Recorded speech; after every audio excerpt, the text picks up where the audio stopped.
Good evening. I'd like to call the City of Mount Vernon City Council meeting for May 10, 2023 to order. The time is 7 o'clock. Would you please stand and join me in the Pledge of Allegiance? I pledge allegiance to the flag of the United States of America and to the republic for which it stands, one nation, under God, indivisible, with liberty and justice for all.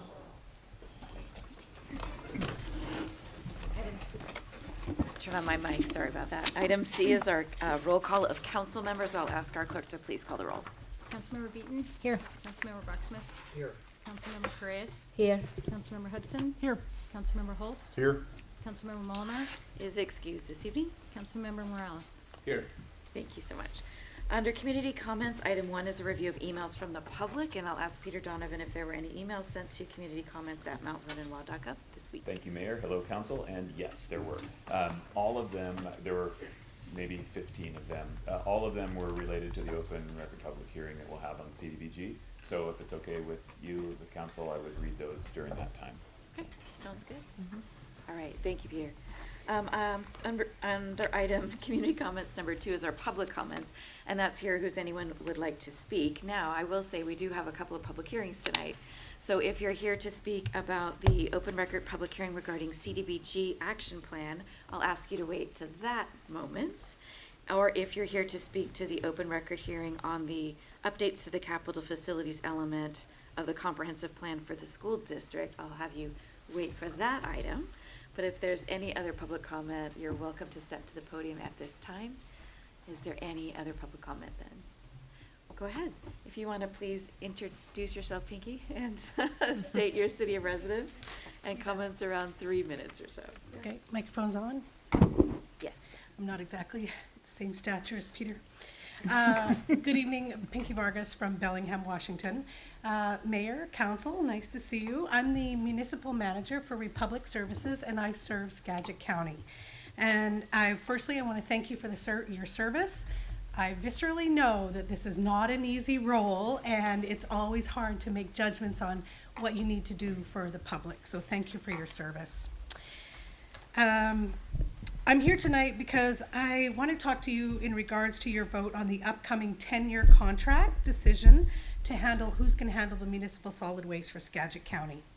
This does impact your budget and your emissions, and which matters as leaders and your accountability to the public. Dealing with waste is not a glamorous topic, I know that, but it is important, and it also has long-term effects. So particularly on the environment. And recently, a recommendation was made to the SWAC board to consider WM's bid over Republic for the RFP for the waste disposal. We have some concerns about the committee process. It appears the criteria assessment on sustainability and cost may not have been fairly factored into the decision. And if we lose this partnership with Skagit County under fair scoring criteria, we will accept that. However, that does not appear to be the case. For example, the current proposal would mean that Waste Management would start trucking solid waste through Skagit, Snohomish, and King County by over 9,000 truck trips a year with the current volumes that you have. So Republic, we use rail, which is considerably lower in emissions, and it's positioned right behind the Skagit County transfer station. Also, our bid was 50 cents lower, which equates to an additional $66,000, which will come out of your budget and will go up each year. And according to your Skagit County Climate Change and Sustainability Initiative, you're committed to reducing and mitigating your operational and regional greenhouse gas emissions. If this is indeed the case, why was that not truly evaluated in the RFP process? The impression received is that this recommendation is based heavily on last year's service challenges. And we certainly acknowledge that 2022 was a year with global economic challenges, rail slowdowns, supply chain issues, fuel prices, shortage of drivers, and labor. It all had a direct impact on the solid waste industry. It was a challenging year for all of us, and we were actively trying to solve these issues with our rail partners and our legislators. This was an anomaly and not anyone's usual method of operation. We have been servicing Skagit County since 1993, and trusted that our 30-year relationship of consistent service would outweigh the recent complications. I think in any 30-year relationship, everybody has a bad year, but that doesn't mean you have to get a divorce. We can work this out. We have spent the last year collaborating with our partners to ensure we are not in this predicament again. Our bid included solutions on investing nearly $10 million in expanding the rail intermodal facility in Skagit County, which will double your capacity. So I want to urge you to please reach out to the Skagit County Commissioners and to the SWAC board to ask them to please have a fair review on the criteria before voting. I did send you an email with all this information and has my contact information, but other than that, thank you for your time and your service. Thank you. Thank you, thank you. Thank you. Previously served as a Bellingham City Council member, if you didn't know that. All right, any other public comments this evening? All right, we'll go ahead and move on. Our consent agenda, oh, did I hear? Sorry, couldn't see? Yep. You're welcome to step to the podium, please. Well, I guess I'm the only one who signed in. You want to go ahead and state your name and city of residence, please, about 3 different. My name is Doug Shepherd. I live at 3811 Autumn Way, Mount Vernon. I'm here to talk about emergency preparedness in the city of Mount Vernon. And you may not agree with what I'm saying, but if you want to check my documentation, you can. So, in my opinion, the city hasn't prepared itself for a major disaster event, such as a 7.4 earthquake, even though it's had 10 years to do so. The county, how many people have read the Kemp Plan, which is a word for County Emergency Management Plan, which was written it's online, you can read it. Gives very detailed of what the cities are supposed to do and what the county is supposed to do. And you can read through this. I've got mine all highlighted of the things that the city of Mount Vernon hasn't done. How many people have read the DNR report about West Devils Mountain earthquake?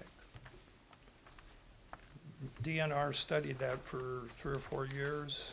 They've got huge documents of all the millions of dollars of damages. Mount Vernon will be cut off, the bridges will be down, you aren't gonna get in or out of Mount Vernon. But Devil's Mountain is 4.3 miles southeast of here, so we're sitting right on top of it.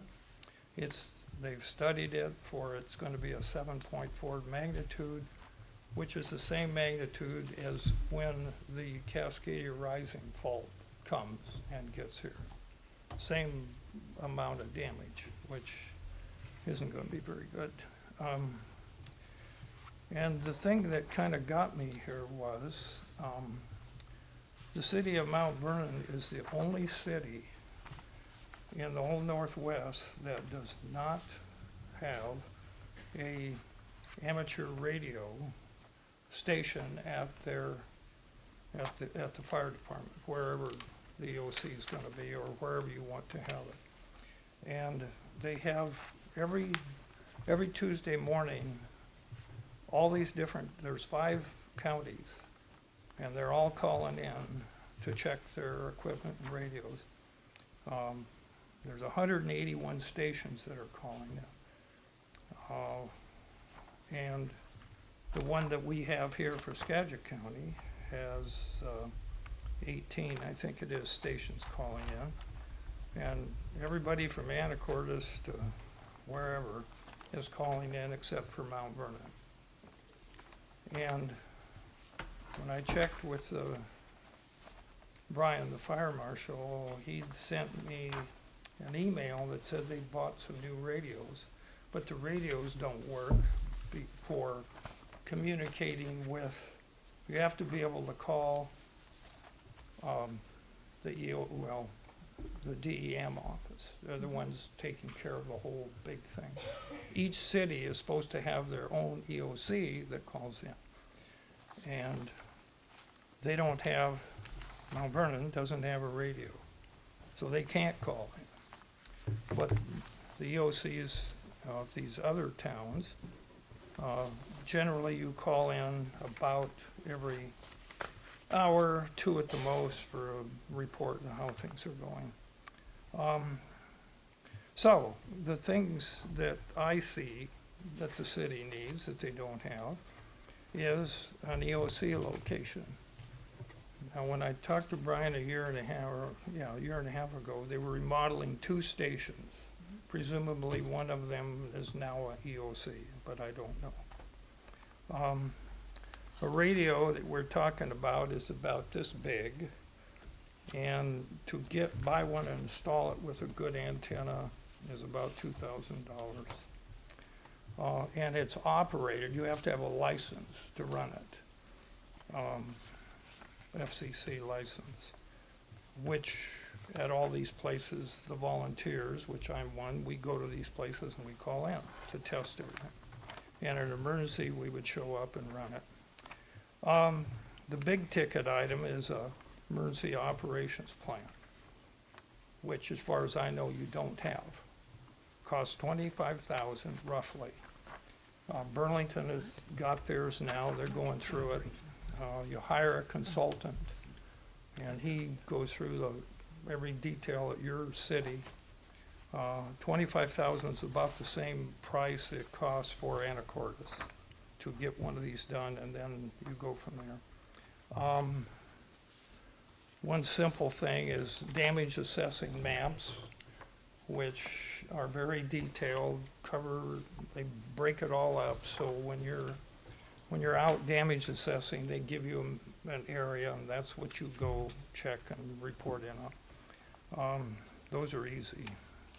Injects, we call them injects. They are a list of population centers, such as a school or someplace, because you want to know the most people where to go look first, not so.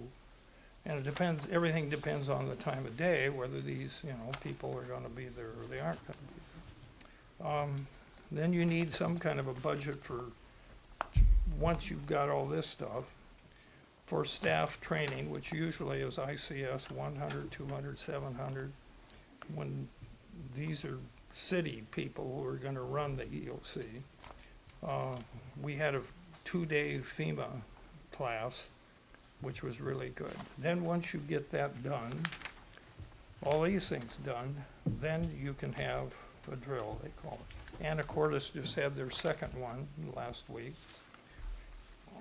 And I wasn't over there, so I'm sure it's their second one, so I'm sure it went okay. The last thing is I got this from the Whatcom EOC. I visited one day, and here's what it says. The public will forgive you if the worst happens and you're prepared, but they will not forgive your lack of preparedness. That was by Rudy Giuliani in New York City. Thank you. Thank you, Mr. Shepard. I'm going to point out our fire chief. He's in the back corner. He's going to spend some time with you to make sure that you understand that we actually have addressed your list and point you to where you can get all the current information. So, all right, thank you. All right, any other public comment? All right, moving on. Consent agenda then tonight is items A, B, and C. I'm going to flip the page for another D. And that is regular council meeting minutes, payroll checks, direct deposits, and claims. I'll make a motion to approve the consent agenda. Thank you. Second. Motion by Melissa and a second by Juan. All those in favor, please say aye. Aye. Any opposed, same sign. Motion carries. Thank you. Under committee reports tonight, first up is a Public Works and Library Committee report, and that's Councilmember Juan Morales. Juan. Thank you. Today I was actually standing in for Councilmember Molinar. So at 6 o'clock, we had the Public Works and Library Committee with the approval of the April 12th meeting minutes.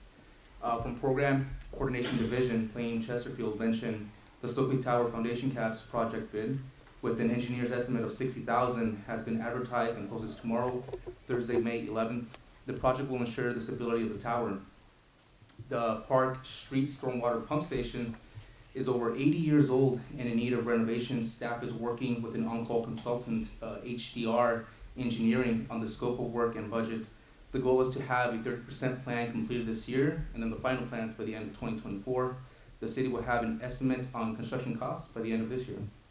The Skagit Highlands Detention Pond is being monitored by Associated Earth Sciences for slope movement.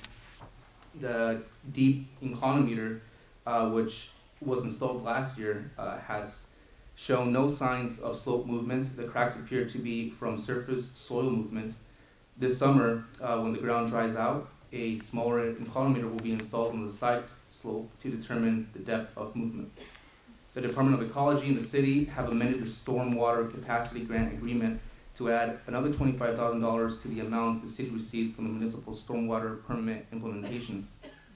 The total amount the city will receive in the 2021-2023 grant cycle will now be $75,000.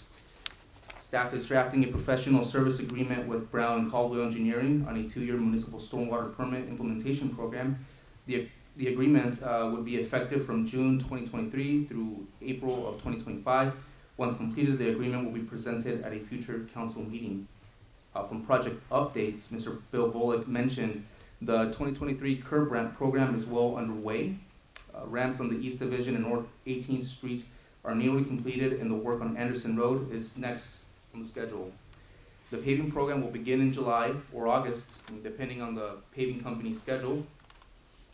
The utility relocation effort associated with the Hogue and LaVenture signal project has been completed, and the city contractor, Excavation West, will begin work on May 15th. Public Works gave a report on the bridge culvert on Eaglemont Drive, just north of Bakerview Court. This structure has begun to shift over the last 2 years, and the city intends to hire a structural team at Trantech Engineering to investigate the causes and develop repair solutions this summer. Public Works gave a brief introduction to the 2024-29 6-year TIP scheduled for adoption by July of this year. From Public Works Director updates, Director Phillips provided a presentation on the Transportation Benefit District and how the revenues have been utilized between the year 2017 up to 2022. From Library Committee, Director Isaac Huffman provided a few quick highlights on the Mount Vernon Library Commons construction progress, as well as some general library updates on adult programming, 3D printing, and new children's offerings. There was nothing for the good of the order, and we did conclude the committee at 6:48. Thank you. All right. Thank you, Juan. Thank you for filling in for Gary. No problem. Appreciate it. All right, next up is a committee report from our Public Safety Committee, and that's Councilmember Mark Holst. Mark. Good evening. I'm going to give you an abbreviated overview of our Public Safety Committee meeting, primarily because I left the majority of my notes sitting at home on my desk when I walked out. But we started the meeting at 6 o'clock right here in council chambers last Wednesday, May 3rd. We kind of shuffled our agenda around. We had a discussion about the Blake decision. So for those that don't know, the courts ruled about 2 years ago, maybe 2.5 years ago, that possession of drugs was no longer a crime. The legislature took action right after that decision, and they put into place basically restoring drug possession as a crime, but it was a 2-year period. That sunsets July 1st of this year. The intention of the legislature was try to do what they're calling a Blake fix. That's the decision that made drugs legal. Unfortunately, during the legislative session, they were unable to come to an agreement between the House and the Senate. There's been a special session called now. They're hoping to get that taken care of before the July 1st date. However, we're facing a situation in Mount Vernon. If the legislature is unable to come to terms, drugs would now be legal in our city. So we had a conversation with Chief Kamick, our city attorney Kevin Rogerson, and Representative Lekenoff joined us for this conversation also. And really what we've kind of given, the direction we've kind of given is we want to see a countywide ordinance that's adopted by each one of the cities, that it's a mirrored ordinance that would make drug possession illegal in our municipalities. We think that having every municipality having the same ordinance would make it simple for the courts to translate. They wouldn't have to decide which jurisdiction they were trying to rule under. There's an effort now going on to get all of those municipalities kind of working together and agreeing on an ordinance. We want to go ahead and put that ordinance, have it ready to go into place. We can put it in as an emergency ordinance. It would go into effect immediately. So we can do that right before the law sunsets if the legislature fails to act this special session. So we are working on that. The last thing we want to do is lock somebody up and throw the keys away. We know that folks with addiction problems need treatment. The majority of them need treatment. So we're looking at avenues that we can not only keep drugs off our street, but we can get those that need the help, the treatment they need to keep them off drugs. We then moved into a presentation by Commander Tobin Meyer from the drug force. Yeah, it was a drug night. And he kind of gave an overview of a lot of things going on in Skagit County and what the task force has been working on. So there's some pretty surprising numbers out there. Last year, they confiscated in excess of 300,000 fentanyl pills in Skagit County. There's some new drugs that are coming down the line. I don't have the name of it written down here, but there's no antidote for it. So Narcan doesn't work. If you overdose on this drug, you're gonna die. These are the drugs that they're trying to keep off the streets, keep out of the hands of our youth. And then he talked about a shortfall that they have. Historically, the State Patrol has provided a sergeant to work with our task force. They withdrew that sergeant. Currently, the Skagit County Sheriff's Department has got a sergeant on loan, but they need that sergeant back on January 1st. That's about $150,000 opening or void. Department of Commerce has traditionally funded about $150,000 towards the drug task force. It appears that the Department of Commerce is maybe taking a different path and may not do that funding. They have not given us any kind of commitment for that funding. So we're looking at anywhere between $150,000 and a $300,000 shortfall. And it's been pretty much agreed upon, I think, with our council and I think a number of other councils that if there's a shortfall in the task force, if there's $300,000 shortfall in the task force, we as municipalities need to come together and we need to backfill that shortfall so that we can keep drugs out of the youth of our children. And I don't think there's much disagreement with that amongst, at least amongst our council, and I don't think there is amongst other councils either. But that's something that we'll be working on, keeping an eye on. We'll know more around the 1st of June on whether that original grant funding is going to come through or not. We then had a discussion about CBG action plan. I think there's a number of folks here tonight to talk about that. And we're anxious to hear from you on that, but we will be taking action on that plan tonight. Peter's got a great presentation, and I think things are going to go quite well this evening. And then we adjourned, I want to say about 8:30. Okay. Thank you, Mark. Item B is our council member comments. Any council member comments tonight? Go ahead, please, Iris. In name of the community, I would like to thank to Mount Vernon Public School Foundation, Skagit Community Foundation, and Mount Vernon Library and Mount Vernon School District for their generous contribution to make the event cultural and educational presentation be possible. It was the community enjoyed it, and our children too. Great, thank you. All right, any other one, please. If I may, thank you. So in my first culture, and in my first language, today is actually Mother's Day. Not only is it just a typical Wednesday. So, to the mothers present here in this room, to the mothers present at home, and to our mothers, I just want to say Feliz Dia de las Madres. Thank you. Thank you, Juan. Excuse me. All right. Moving on to item C is Mayor's Report. Just a quick update on the Mount Vernon Library Commons construction. If you haven't been downtown lately, you may not have noticed the large project that's going on. But we've finally gotten to what's called an at-grade, a slab-on-grade, which means that we've done all the work underground, all the utilities, all of that is finished, and our concrete is getting to the point where the floor will actually be for the project when it's open. So this is a picture of the west part of the project pour. There's 2 more, so it'll take three days or a little more than that to actually pour enough concrete there.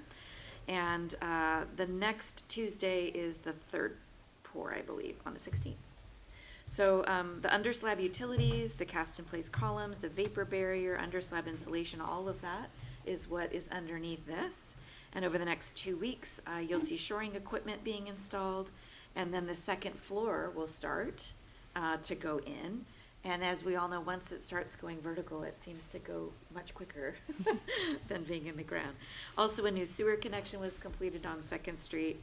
And if anyone took a look at when they opened up and saw the spaghetti bowl of utilities, we have a much safer system now with all of our natural gas and our electric and our water going through and around the site. So a lot of work there. It's beautiful, smooth concrete, and so thank you to all the construction workers who have worked so hard to get to this point. So that's what you'll see in downtown. All right, item D is any committee agenda requests. Any committee agenda requests? All right, seeing none, there is no unfinished business. We're going to move into our new business. Item A is a public hearing regarding the 2023 to 2024 Community Development Block Grant, otherwise known as CDBG Action Plan, and the 5-year consolidated plan. I'm going to turn it over to Peter Donovan, who is going to walk us through this presentation, and then we'll also have a public hearing. Great, thank you, Mayor, and hello again, Council. So your annual CDBG action plan, this is started in January, and our timeline goes right up until tonight, when your 2nd and final public hearing takes place. We've been open for public comment for the last 30 days. You received a number of those just in the last week. Prior to that, there were no public comments on the CDBG plan. So as you know, all of those comments were around your public services funding, which is 15% of your annual allocation. And your annual allocation is $332,365. So my recommendation for you right now is before we take a look at the spreadsheet and talk about how to allocate your annual funding, would be maybe to hold that public hearing first, hear the opinions of what folks have to say on this topic, and then make a decision following that, unless you have other direction. I'd just like to ask a couple questions, because Sure. I want to do some math while we're here. Absolutely. So we know that the Welcome Home Skagit has lost a substantial amount of their funding by no fault of their own. And we know that they've made a request. That request came in during the public comment period, and they have a need, and they provide a valuable service to our homeless community. Do we know what their annual budget is? We do, and they were generous enough to share that information with me. So to run the day shelter, which is what this funding request was for, it's approximately $153,000 annually. Okay. And have they been able to secure any other funding, or are they looking at Mount Vernon for the bulk of their funding? I was told that they obtained a grant from through the county for the portion that is allocated for the day shelter was about $134,000. And so there's a bit of a gap there for the annual cost to run the program. And what about About section? $19,000, is that about what you come up with? About, and by about, I was actually given a specific amount. Okay. So the about amount, the exact amount is $18,574, and unless it's changed over the afternoon. It has not. It has not, okay. Yeah. So I just wanted, one more question. One more, and then I'll go to ours. So we talked about the $332,365 that we received as a CDBG grant. That has to go out for certain services. Of that, only $49,855 can be used for the type of service that they provide. That's right, that's your And- 15% of that 332, yep. Okay. Okay, Iris, go ahead, please. Yeah, I would like to know about section 108 loan. What Yes. exactly is this going to be located? So the Section 108 loan is for the construction of the library. It's approximately $1.7 million, and that funding will come in this year. And so we need to work those repayments into this year's action plan. Okay. Okay. Does that answer your question? Okay. Yeah. All right, any other questions before we have our open record public hearing? Okay. What I'll do is I'll go ahead and open the public hearing regarding the CDBG action plan. And then Peter, why don't I ask you to do the ones that were sent in? Sure. Prior, and then we're happy to have folks that are here come speak to you. Great. Yeah, Council, as I mentioned, there were 15 or 16 emails. About 4 or 5 of those I saw came in past the 4 p.m. deadline, but just wanted you to know they were all in support of the Welcome Home Skagit funding. And so what I'll do is kind of hit the highlights of what all of them said. I'll read you a list of all of the names that were sent in time, if that's okay. And then we can open it up for folks to come up to the microphone. Is that acceptable to answer? Okay. So residents who sent in comment on this in support of it were Larry and Patricia Hilliard, Ellen Anderson, Kathy Fall, Terry Ogden, Andrew Vanderstoop, John, Carla, Kathy, and Christina McGrew, Craig Olson, Chuck Durham, Teresa Rindall, Carolyn Gregg, Sue Erickson, Mary Ruth Holder. And here's a summary of what was written among those 15 or 16 emails. Over the course of the 4 months that the day shelter was open this past winter, Welcome Home Skagit served over 200 individuals from our homeless community. The shelter allows our unsheltered population to access vital resources such as medical, mental health, and recovery treatment services.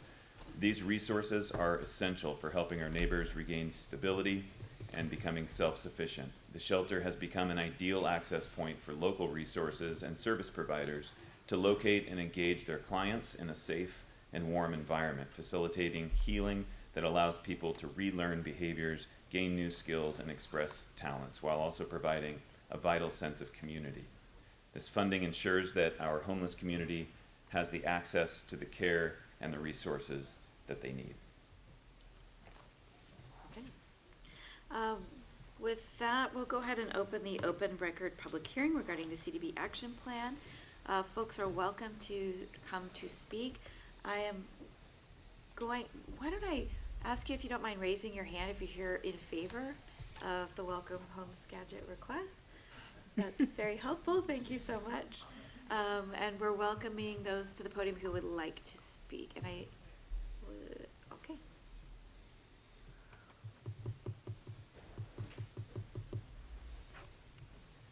What I'll do is just ask if you go ahead and state your name for the record, please. I'm Don Bryan. I'm a resident of Cedar Woolley. Okay. I'm a pastor at Mount Vernon Seventh Adventist Church and run all over the county. But thank you. I want to reiterate what was mentioned earlier. Thank you for your service, Mayor and Councilman, Councilwomen. Appreciate what you do. It's a great, Mount Vernon's a great place to serve and work and live and play. I just wanted to speak collectively for those who are here in regards to the support of Welcome Home and their submittal for the CBDG grant request. What was read in the emails, I could repeat to you again, and maybe that wouldn't hurt. But what I wanted to share from my heart was this Welcome Home got started in 2017. I think Arlene Salt, sitting in here, was one of the people instrumental in getting it done. I showed up in Skagit County from San Juan Island in 2018 and heard about these Friday morning meetings at Mount Vernon Church. I wasn't pastoring there at the time, but I went over there, sat in. That's where I met Peter and some other lovely people in the room, and saw that the community came together in a collaborative way to talk through and meet with people who struggle with housing. And it was a very redemptive, constructive, problem-solving thing. And Welcome Home was instrumental in that. And so I got excited about working with Welcome Home the best I could. And then when I came pastor there, we wanted to see other ways to develop collaboration, because I came to a meeting at the end of a cold weather season, and we were ready to shut the shelter down that was housed at the church, and all of a sudden it got cold again. And so we needed to have a quick meeting to extend it by policy, and so I came to that just kind of listening in. And what was interesting to me in the comments were that there was really only one church meeting this need at the time. And what has happened in the intervening 5 or 6 years that I think is instrumental for all of us to be aware of is that Welcome Home has continued through COVID and these other challenges to develop collaborative relationships, so that today there's a half a dozen churches, there's private individuals, other organizations, county, city, number of people working together to meet this challenge that our communities face. And it's inspired other people like Skagit Connections to run a shower trailer around all over the county. And so when they were doing the cold weather shelter up at First United Methodist Church, it was just a great opportunity to see them extend themselves and begin to continue to meet this challenge. And it was met with, received well. And so the request is to work with these collaborative relationships, continue to work that way. So this can be done year round to meet the needs of this vulnerable community. But thank you for considering that. Thank you again for all you do. Have a good evening. Thank you, John. All right, please.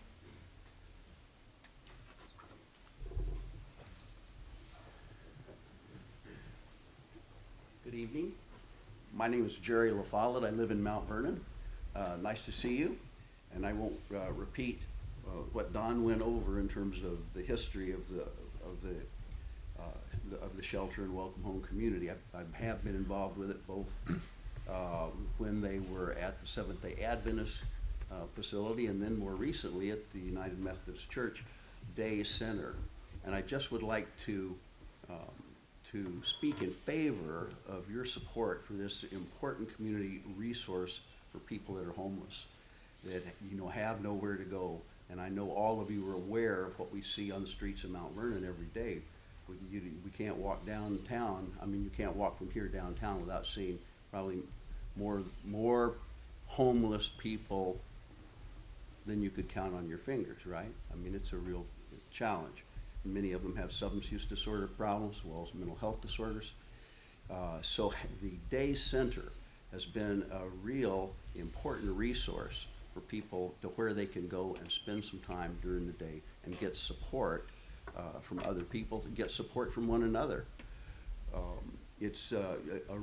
You also see a real range of people that end up homeless and need that kind of support. They're not all substance use disorder people, or not all really mentally ill, other than the trauma that one experiences and the mental distress that you feel when you're homeless. But it serves a wide variety of individuals. I teach up at the college, and one of the things that I'm interested in, and I feel is very important, is for the college to find ways to extend our services and find pathways to help people that are somewhat in need of some special help and assistance to connect with the college and the many programs we have up there. And you can start, you don't have to have a high school diploma to start up at the college. We have services and programs that can meet almost any kind of need. But when the Day Center was operating at the Methodist Church, and this also occurred when we were when the Seventh-day Adventists was having the cold weather shelter, is myself and other people from the college, one of the navigators came with me up there, and we talked about resources at the college and what that could do. And for example, the last time I was there were several people that said, well, I have been at the college, and I didn't complete that program, but I would like to go back. So we were able to give them Aaron Kirk's card. He's the navigator that works with high-need populations, and they could contact him and get engaged in service. So in addition to providing the support, in addition to providing the fellowship, in a sense, that occurs at the day center, it serves, as was mentioned, as a source to connect with other kind of resources. And one of them can be education, which can open up a whole new world of opportunity for people if they can make that connection, get back involved in college, or, we have not only general education, but vocational education that can really lead to careers.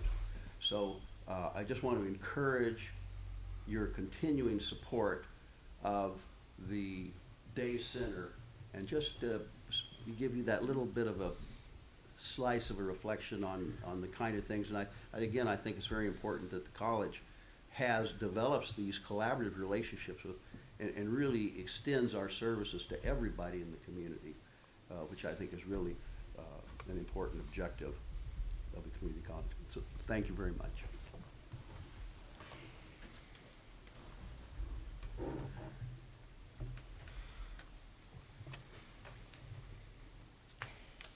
Hello, my name is Debbie Grant.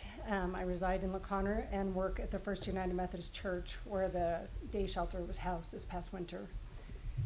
It is wonderful to see you all tonight, and it's awesome to see all the people behind me here tonight for the reasons they're here for. I understand the council will, I believe, vote tonight on the $16,000 grant for Welcome Home Skagit to manage the day shelter. There can be no doubt that this is a critical, necessary investment in our community. I only wish that there was one more zero that we were talking about in the amount that we're talking about tonight. I don't know if you're familiar with our property, but we have a large paved parking lot on the north side of East Division up on top of the hill, and the church sits back on the lot. The day shelter was housed in the north section of our building, so even farther back into the parking lot. To give you an idea of the people that you are investing in with the yes vote tonight, there was a wheelchair-bound person with their belongings on their lap, pushing their wheelchair through the length of the parking lot. Others came with blankets wrapped around their shoulders. Some of them had shoes tied together with string. Some had no shoes at all. We're talking about November, December, January, February. All of these folks, some had their worldly belongings in the garbage bags, over shoulder, in their arms, in backpacks. All of these folks were making their way, had to make their way from the street through the length of our parking lot to get to the back where the shelter was located. And they had to come through, and we watched them come through dumping rain, a hailstorm, whipping wind because we're located on top of the hill, and rain that was blowing almost sideways, and snow that seemed to be coming from all directions. And still we had folks coming from the street, some coming off the bus, and the stop was right in front on Division, making their way through this parking lot. They knew they just needed to get to the shelter. They needed to get to the door of the shelter. And they knew when they got there that a warm room and warm hearts would be waiting for them. And they did, and there were warm hearts, warm rooms waiting every single time they made it to the door. They were welcomed back there as family, and we witnessed it the entirety of the time that the shelter was in place. The shelter volunteers, the shelter staff, and the guests of the shelter were a family, definitely. At different times, there were counseling services available back there, visiting healthcare providers, arts and crafts projects, music, Bible studies. It was a beehive of activity back there. This was not a place where folks come and lay down or blob for the day until we have to close the doors. It was a constant hive of activity back there. As part of our church's commitment to ministering to the unhoused, we held an emergency warm clothing drive for the shelter guests during the bitter cold. Our congregation, along with the LaConner United Methodist Church, and through them, the LaConner Fire Department Association, LaConner Washington Federal Bank, the Seroptimus of LaConner, all came together and in 2 weeks collected over 100 coats, 50 pairs of shoes, 60 pairs of gloves, 150 hats, many which were homemade, and 160 pairs of socks. And then a college student from the Evergreen College found out about it, used her contacts with the Bombas company, and secured an additional 500 pairs of socks for the guests at the shelter.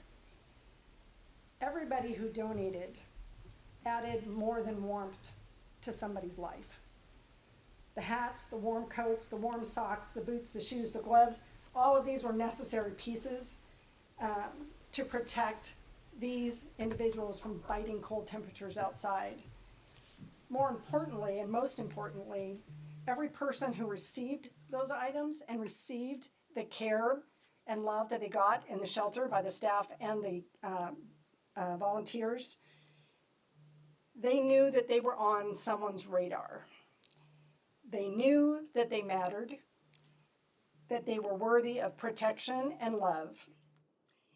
And I would say to you tonight that the shelter is worthy of the investment. So thank you. Thanks, Debbie.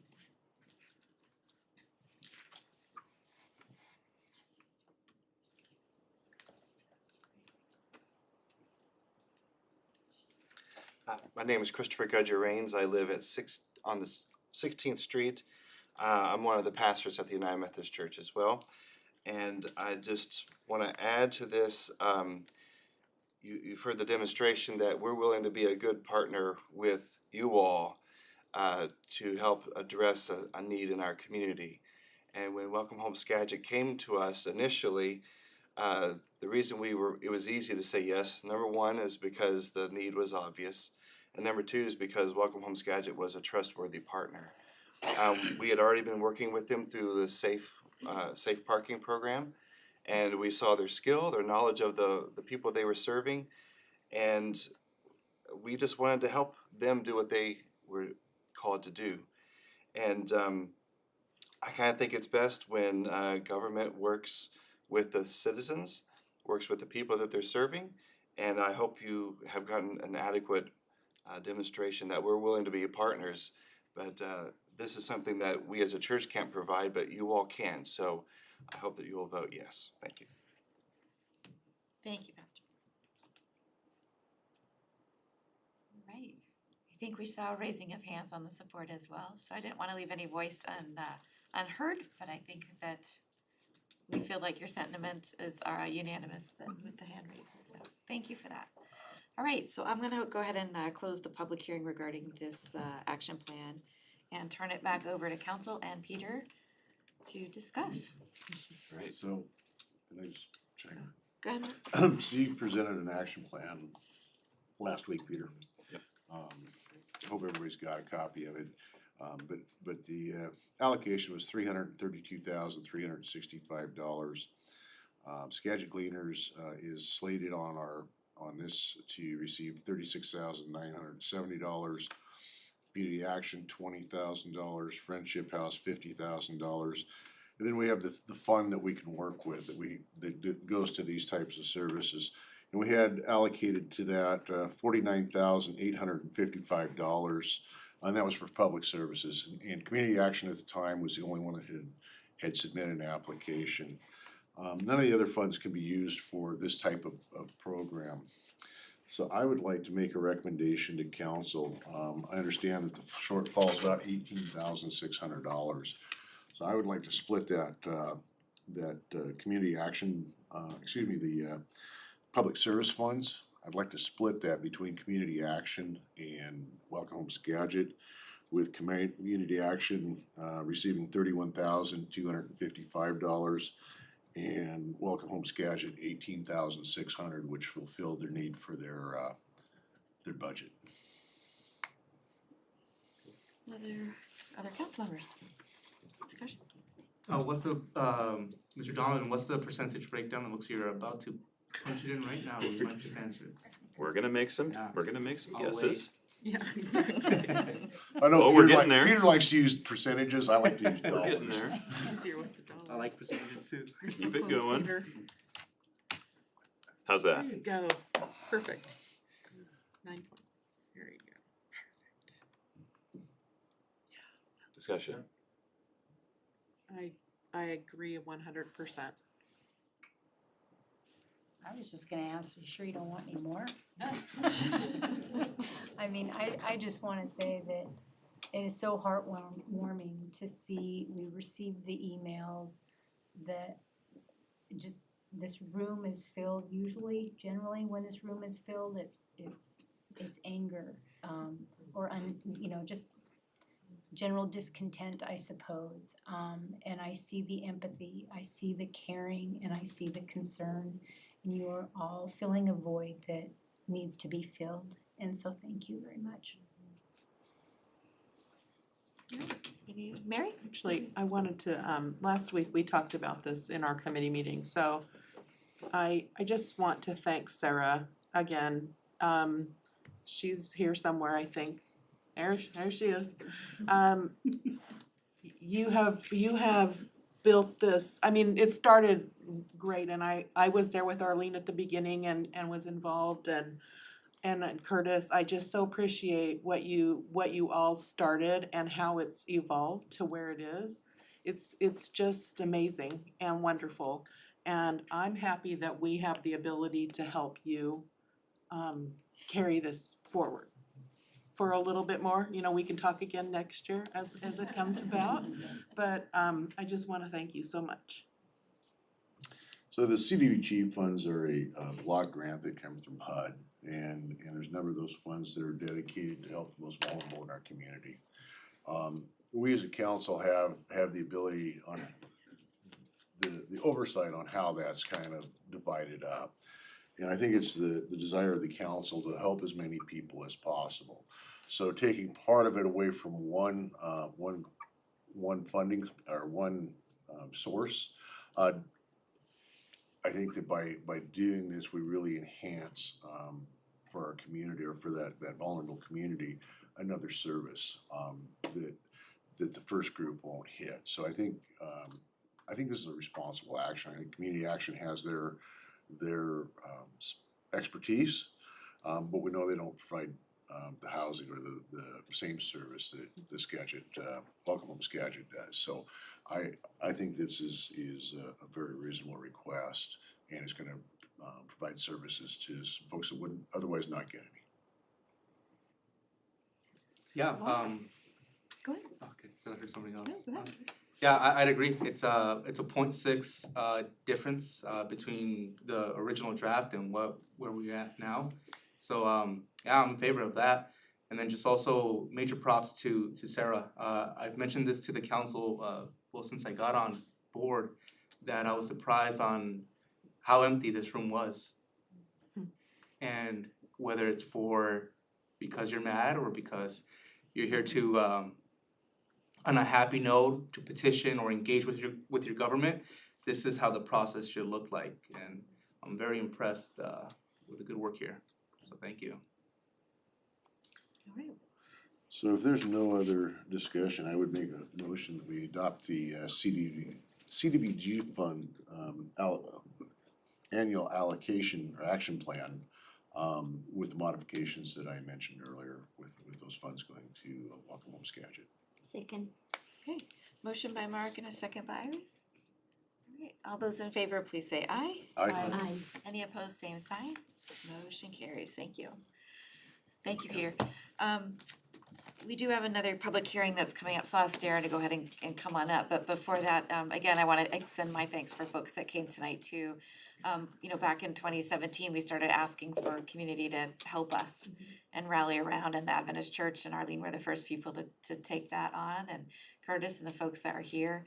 And so to see this evolve and Sarah's leadership to actually have that absolute impact for the person walking down the driveway, that is very much what I think this community was looking for in a trusted partner. And I like that term that Dawn said, was trusted partner. So thank you, and thank you, council, for your action tonight. And then just one quick question Yes. before we move on from this item. I think the motion that was made was for the annual action plan, unless I misheard. We intend to include the 5-year consolidated plan into the same motion as well, because it's 2 documents, right? Yeah? Okay. Should we do another vote? Well, That's another process you Kevin? can talk to Kevin about, but it's the consolidated plan, 5-year plan. Just wanna make sure your legislative intent is clear, so if you believe you haven't codified it in your motion, that it includes both plans, I would say make another vote to make sure that Okay. somebody looks at the The minutes. you intention know was, what- Yeah. The intention was, so is council fine with that, or do we wanna count votes again? Okay, we're noting the intention, if the clerk could do that as well, so, all right, thank you. Thanks, Peter. All right. All right, then, item B tonight. Tonight is the public hearing regarding the Mount Vernon School Impact District, Mount Vernon School District Impact Capital Facilities Plan and oh, come on, they updated. can all stay for this too. Exactly. Updated school impact fees. Darren Groth, our Development Services Director, is here to introduce, present this item. Darren. Yeah, thank you, Mayor, members of council. This is an opportunity to hold an open record public hearing on updates to the capital facilities element of the comprehensive plan and chapter 3.36 of the Mount Vernon Municipal Code, adopting new school impact fees. This item has been before the Planning Commission for a recommendation. They did recommend approval with 2 items in that recommendation as conditions. One was that somebody from the Mount Vernon School District attend. I believe there's actually 2 people. Dr. Ivanko and the school district attorney are both here. And then the second one was that there was a transcription error in the Planning Commission staff report versus what was actually in the school district's capital facilities plan. And that was identified by a planning commissioner and noted to be corrected. So hopefully in your packet you see the email where, again, it was a transcription error in the Planning Commission packet. Your packet this evening shows the correct numbers. So you might look at it and wonder why was that noted? It was the Planning Commission finding that transcription error. So that's been corrected and we worked through that with the school district. So this is part of the city's impact fee program and an update for the capital facilities element as an open record public hearing. So hopefully there are a lot of people behind me wanting to speak on this one. Oh, they left. We tried to get him to stay, dear. We did. I heard it. Just want to recognize Superintendent Ivanko, Dr. Ivanko, for being here tonight. Thank you so much. If the council has any questions, I would invite you to come up if you have that, or Ms. DeFarm, that is fine as well, so. Would you like to make a few comments and then council might ask you some questions? Is that all right? Sure, absolutely will do, and Thank you. it's a hard act to follow what the crowd was here for, but I'll do my best. So Denise Stiffarm with Pacifica Law Group, and I am outside legal counsel to the district and help them with their plan, and have done that for quite a while now. This plan and the impact fees before you kind of show the evolution of how impact fees really are intended to work, and that's why we update them regularly, because there are cycles. There are different fluctuations in growth that occur over the years, different growth-related needs at the district. And so the last impact fee that was presented in 2017 reflected implementation of the 2016 bond program. There were growth needs at all 3 grade levels, there were growth projects at all 3 grade levels, and that is what that fee was based on. The recent update adopted by the district in October of 2022 looked at the recent growth in the recent enrollment in the district and then the growth over the next 6 years through the 2028 school year. And there is continuing growth at the elementary and middle school levels. There's also growth at the high school, but it starts to level off a bit. And with the recent project at the high school, the district does not have continuing growth-related projects identified at that level, so they automatically drop out of eligibility to request a fee for the high school capacity. However, elementary and middle, as I've noted, continue to grow. They have, with the recent elementary school projects, the voters have front-funded capacity for growth. There is capacity remaining, so those projects remain in the impact fee calculation. And then the LaVenture Middle School addition also is in that calculation as well. The big factor, in addition to bringing out the high school project, is that the student generation rates, which is the measure of the impact per dwelling unit, has dropped at the single-family level between 2017 and 2022. So that automatically means there is a reduction in the impact fee because it reflects that student generation rate. So that's the quick overview of why you're seeing the change in the rates. Again, this is what we see periodically happening as school districts update their capital facilities plan to really reflect the current circumstances and be consistent with current levels of growth impact. Happy to answer any questions you might have. Any questions for Ms. Stefan?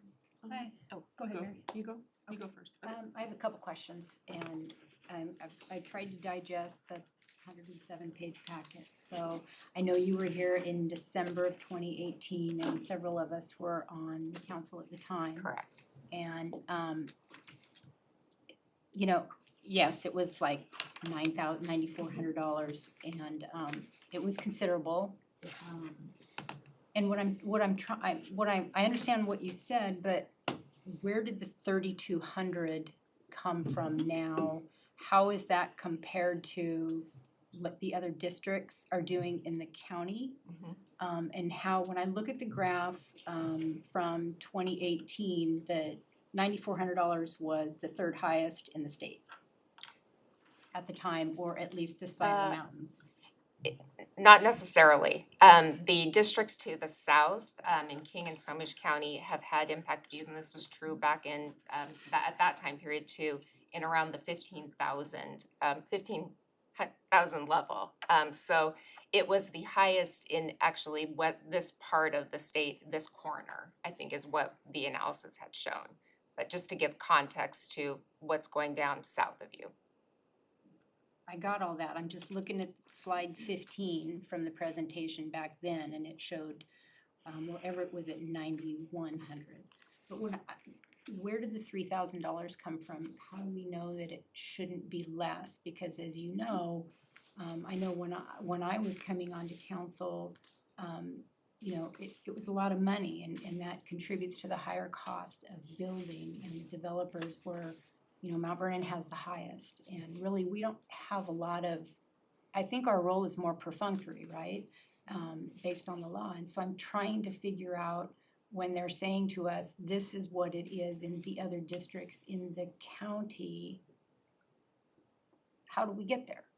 Why are ours so much higher?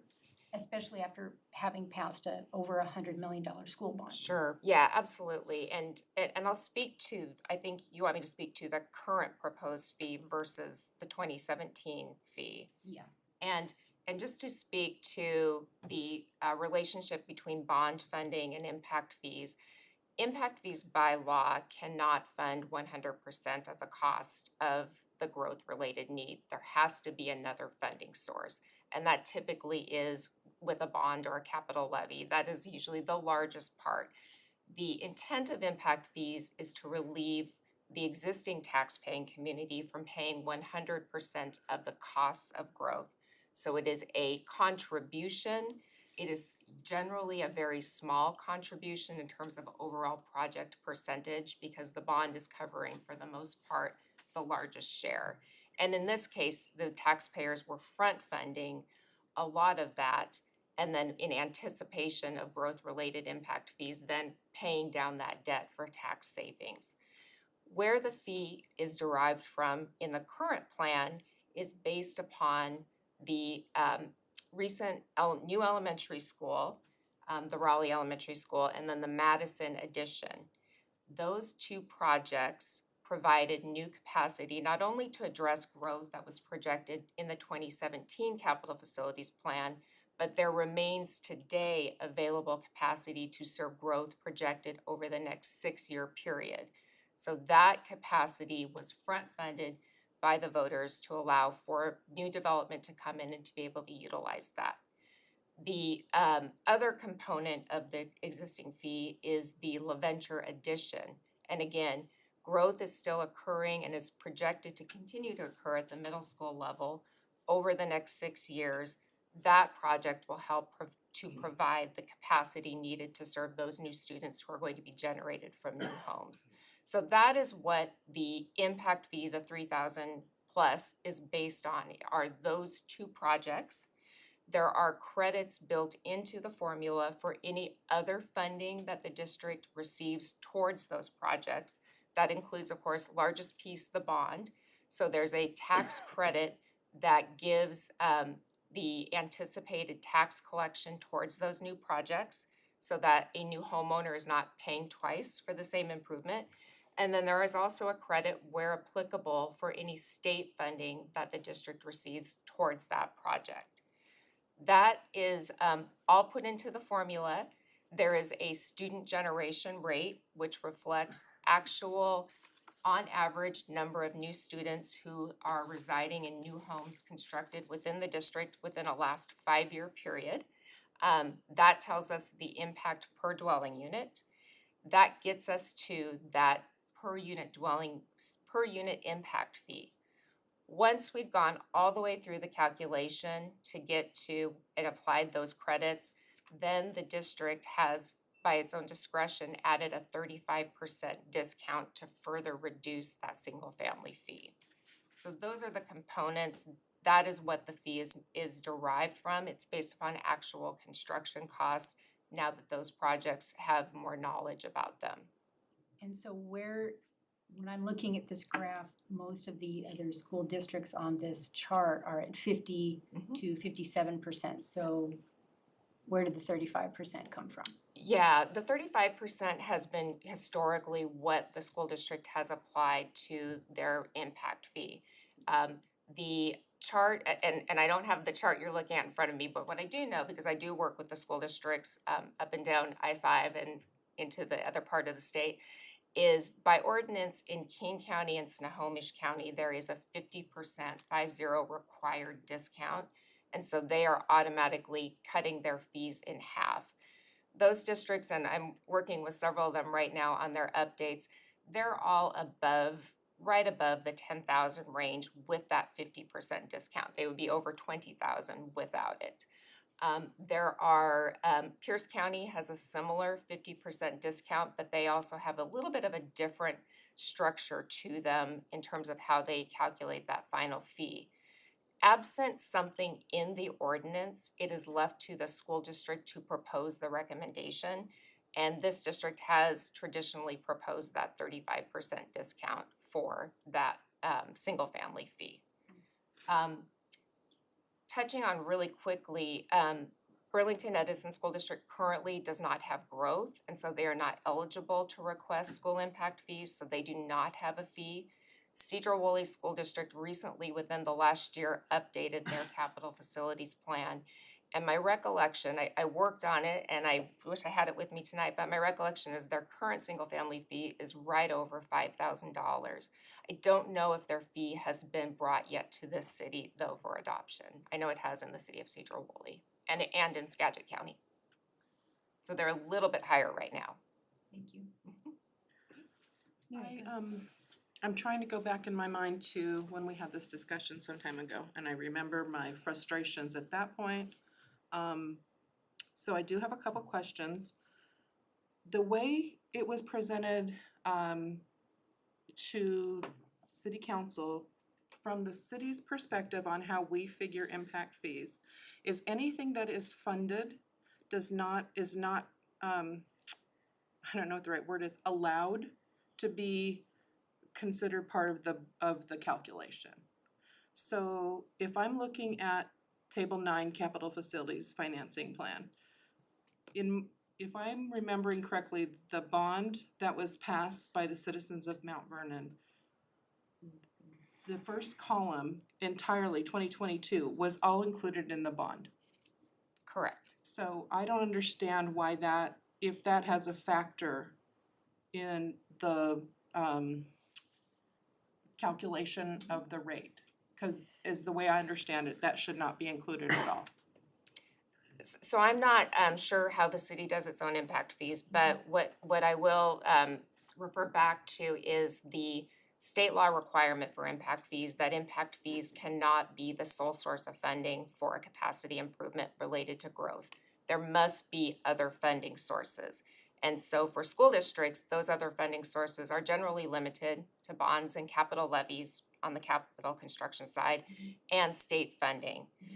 the mechanism within the impact fee formula to account for those, are those credits that are built in. So it's that tax credit I just talked about in terms of anticipating on a per dwelling unit basis, how much that new homeowner is going to pay towards taxes on the school bond. So that is automatically credited against and will reduce the per dwelling unit impact. But the function and the way that the state law is set up is that you would anticipate funding from other sources. And absent that, there would be a school impact fee that would be so high that it just it would not be accessible for any community to charge that, because it would be based upon impact alone without any credit for other funding. Do you mind if I ask my development services No manager a problem, question? please do. Karen, I know you weren't here when we did this, and I'm sure you have vast knowledge, but do I have that, the way we as a city do our impact fees, we don't include anything that has been funded in our calculations for impact fees moving forward. I don't know if I'm stating it correctly, but I remember that conversation from before. Because it looks to me like in this column for 2022, the 32 million for Harriet Raleigh, the 33.6 for Madison, that's like the full amount of the funding basically for the whole project. And I don't know that for sure, but it's a lot, that's a lot of millions. To think that was just a portion of the project would be, so that's why I have a hard time with putting that whole dollar figure in 2022 to dictate the impact fee. And that's why I was wondering if you know, am I anywhere on the right track just in my thinking about it? I think you are, if I understand correctly, right? The idea for city impact fees similarly, in order to do a public works project, you have, is this impact fee eligible? And yeah, you typically have a percentage of how those impact fees can pay for it. So I think similar, you don't have just impact fees able to pay for 100% of the new improvement. But as far as our parks or other impact fees, those go towards those pieces of infrastructure for the city. School impact fees, the city has to impose them on behalf of the school district. So the formulaic calculation of how a school district gets to it is much different than how we would come to a traffic trip impact fee number. So there's a couple basic principles on impact fees in general, be it the school or transportation impact fees. Cities aren't obligated by operational law to impose an impact fee. You choose to do so as a policy choice, but if you do, some guardrails. It has to be for capital facilities. It has to be related to new growth, so you have to do a study similar to what the school district did just to show how growth, for example, development of a dwelling unit or single family residential impacts your fire, impacts your transportation grid. Does it result in a deficiency of your level of service? Like the school district, you can't wholly rely on your impact fees. You have to have more than one funding source, and then you have to adopt it in your comprehensive plan. Those are the only restrictions in state law, generally speaking. A discount from what you've proven is related to new growth is a policy choice. But I can say by operation of law, I don't believe if you chose to direct general revenues or TBD to instead of new growth, that precludes you from doing it. It's a policy decision at that point because it's not a state mandate. If that makes sense. Sort of, it's kind of clear as mud to me. I have to be honest, this is very hard to wrap your head around. So I guess for me, The hiccup I have is just the fact that the whole funding for those projects is still included in 2022 in the 6-year plan. I don't, it doesn't make sense to me, and I'm having a hard time understanding why that is that way. If I could try to address that, and I completely understand this is something that comes to you all once every 5 or 6 years, and it's a lot. The state law, the Growth Management Act, requires a finance plan be in a capital facilities plan. And so when you are identifying a growth-related project for purposes of a school impact fee or for any other purposes, you have to include in your finance plan what the project is, what the funding is in terms of whether it's estimated costs or actual known costs. And that's what's included in that finance plan. That full, and you're absolutely right, it is the full cost of the project that was funded by the bond, front funded by the taxpayers. That is imported into the impact fee calculation, and then using the student generation rate, which measures new home, here's how many students come out of it, that will impact the elementary school. That gets to that per dwelling unit. It's a multiplication essentially problem to get to that per dwelling unit impact. So that is the function of using the full costs of the elementary school project. And then the concept is absolutely recognizing that the bond provided the funding, the voters front funded that, and now looking towards new growth to pay back the voters in a way, pay down that debt from what was front funded as a part of the bond, so that the obligation is not entirely left to the existing community that existed prior to the development. Thank you for trying to educate me more on No, this. I understand, it's a lot. Maybe you can make sure I understand this as clear as mud. So, back in 2018, when we adopted roughly a $9,600 per unit impact fee, we hadn't built Raleigh yet. We still hadn't upgraded the other schools. We hadn't increased our capacity, so our dollar amount per unit was much higher. The voters passed a levy. We've done school upgrades, which has reduced the amount of capacity. Matter of fact, it sounds like it's maybe giving us a surplus of capacity need. And so we don't need to fund that $106 million anymore, which is what the old impact fees were based on. The new impact fees are based on what we may need over the next 6 or 7 years. So you get an increase on your property tax, but you get a decrease on the impact fee, with the anticipation that those that are moving into a new home in the area are going to contribute to that $108 million bond. Correct. And so I can see how that's a sliding scale, because the need is no longer there, so you don't have to plan for it with impact fees, because it's already been taken care of with a construction bond. Correct, you have absolutely got it right, and it's the function of that pre-planning in anticipation of growth. Perfect. Why didn't you speak first, Mark? Can you make this easier? Easier to understand. Every year I come back, I layperson? will try to. I will take your comments and keep them in mind. All right, any other questions? Because we do have an open record public hearing in case anyone wanted to weigh in too, so. Okay. Thank you, Mr. Farm.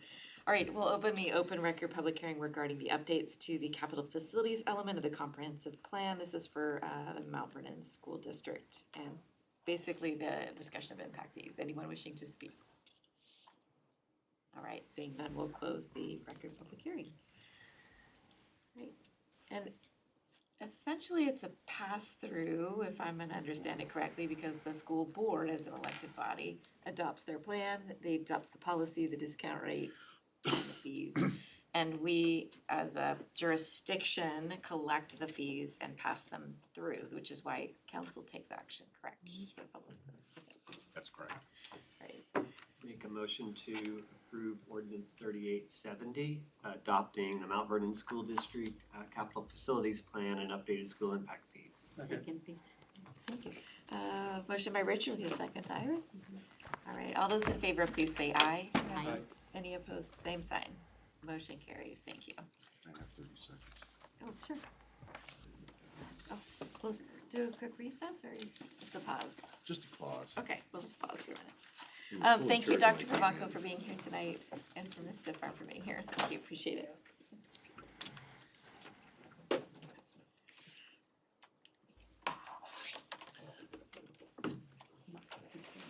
Difficulties, just going down there. That's going down there, this is going over here. Campus from the church when I keep it.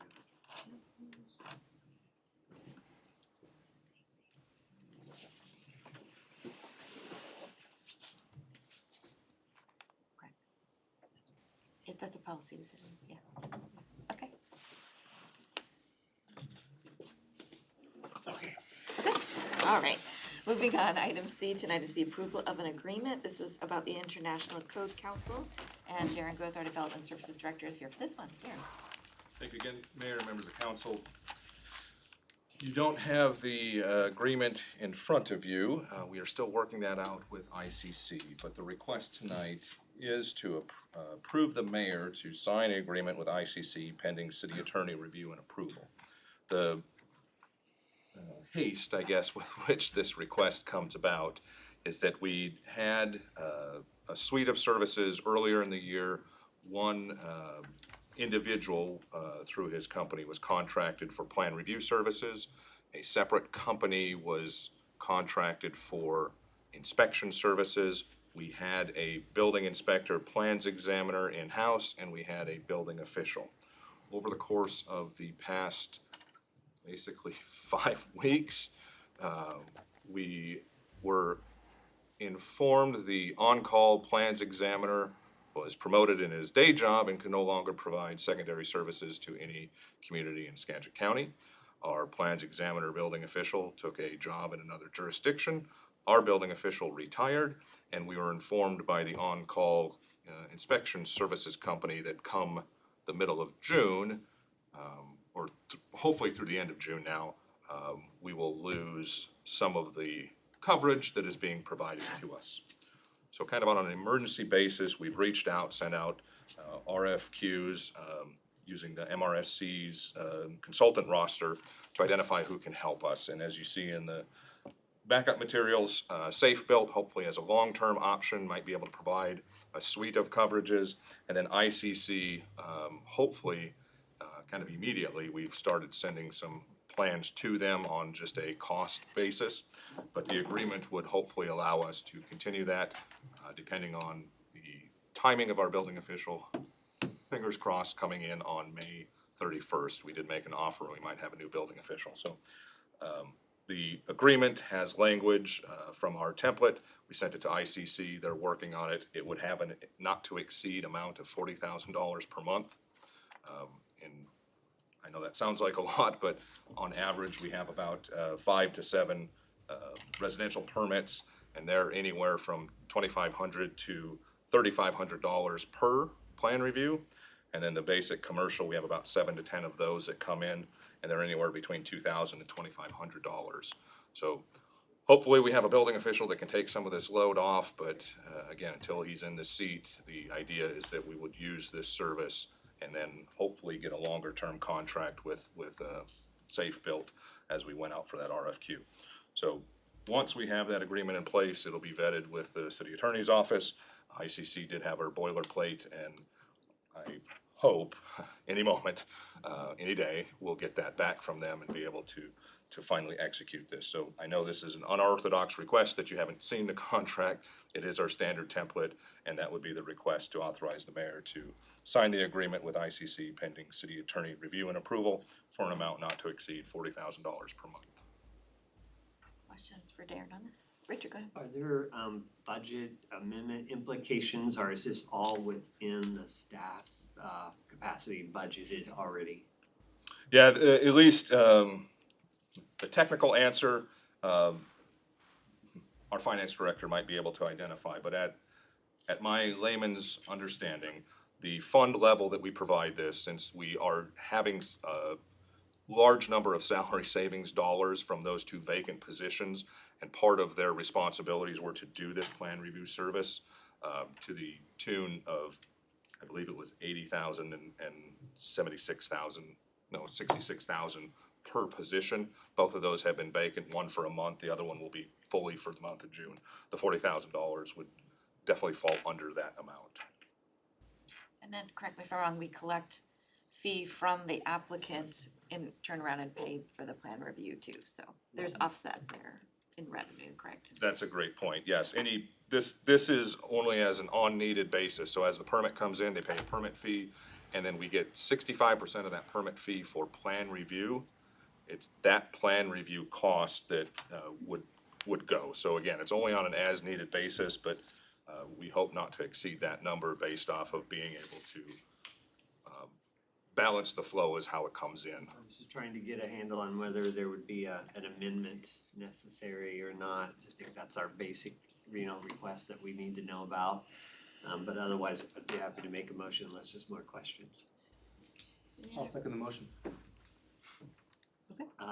Make a motion to approve the agreement with International Code Council contingent on our city attorney's review. Second. Thank you. All right, any That's other? appropriate and adequate. That's fine. It's not unorthodox. I mean, I guess it is unorthodox, but it's not something we haven't done in the past. We've had to trust our city attorney to make sure that the will of the council's done and the best interest of the city is protected, and I trust that Kevin can do that. They have our standardized long form professional services, and any template we use always has a termination clause without cause of 30 days so you can get out of it. As a risk-averse city attorney, I typically don't bend on things like that. And I see Doug shaking his head that he doesn't think it would need a budget amendment, but if it does, we'll hear about that. Okay. All right, there's been a motion in the second. All those in favor, please say aye. Aye. Any opposed, same sign. Motion carries. Thank you. Thank you. Thank you, Darren. All right, item D tonight is an approval of a street closure request. This is the North 7th Street Neighborhood Block Party, and Jennifer Berner is here. Jennifer. Good evening, Council. So the residents of North 7th Street between Fulton and Lawrence Street are going to plan a neighborhood barbecue, which is all a good thing. And so they're requesting for the one block north of 7th Street be blocked and closed 3 p.m. to 9 p.m. on Friday, June 23rd. And one side of the street will be left open and clear so that they don't have any of their canopies or anything barbecue set up there, so if emergency vehicles are able to access if needed to get in there during that time frame. So staff is recommending council approve the closure of the 7th Street between Fulton and Lawrence Street on June 23rd. Great, questions for Jennifer on this? Move to approve our motion to make that go forward. I can't talk, sorry. Second, I think we did this last year, the same block It party. is, yeah. Okay, motion by Mary, second by Mark. All those in favor, please say aye. Aye. Any opposed, same sign. Motion carries, thank you. All right, and Jennifer's got another one. Item E is the approval of a street closure request. If you can believe it, it's time for the Mount Vernon High School graduation parade coming up. I just feel like it's still like the beginning of 2023, right? But we're halfway through almost. So this one, as you guys are all aware of, this has been going on for several years here as a tradition in Mount Vernon. And so our Mount Vernon Police Department do support this event. They have a police vehicle at the start and at the end, and then they close off the streets at all of the intersections. And so nothing has changed from what we've seen in the past. It's kind of a rolling parade in the sense that once they go past an intersection and that's pretty clear, they open it back up. And it's fairly quick. And so it's closing off Cleveland there and First Street. So asking for council approval for the high school parade street closure. Questions for Jennifer? I move we honor the request to close the street so the seniors can celebrate. Motion by Mark and a second by Iris. All those in favor, please say aye. Aye. Any opposed, same sign. Motion carries, thank you. Thank you, Jennifer. That concludes our regularly scheduled agenda items, I'll ask if there's need for an executive session from the city attorney and to note the reason and time. There is, Mayor. I'd invite the city council to enter into an executive session to discuss issues related to collective bargaining sessions, including contract negotiations, grievance meetings, and discussions related to the interpretation or application of a labor agreement or planning or adopting the strategy or position related to collective bargaining, which is wholly exempt from the Open Public Meetings Act pursuant to RCW 4230, subsection 144. 5 minutes, no final action after. All right, we'll be adjourned into executive session at 8:30 and to adjourn at 8:35. No final action.